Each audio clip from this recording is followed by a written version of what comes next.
அன்னைக்கு என் மகளை கலங்க வச்சுட்டு உனக்கு வேறொருத்தைய மருமகளா கொண்டு வந்தியே, அன்னைக்கும் நான் விதவைதான். அப்போ இந்த தங்கச்சி உன் கண்ணுக்கு தெரியல? தெரியாது. காரணம் பணம். அந்த பணம் இன்னைக்கு எங்க கிட்ட நிறைய இருக்குங்கிறதுக்காக வயசு வித்தியாசம் பார்க்காம வெக்கம் இல்லாம நேத்துக்கு என் கால்ல வந்து விழுந்தியே.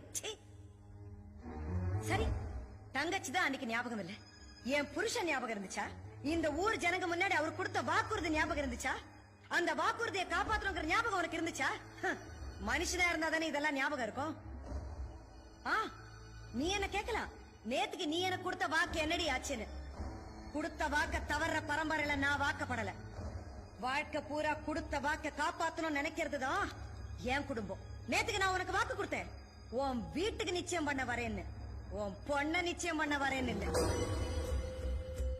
நீ வேணா பரம்பரையா வந்த பழக்கத்தை மாத்தி உன் மகனுக்கு கல்யாணம் பண்ணி வச்சிருக்கலாம். ஆனா என்னால அது முடியாது.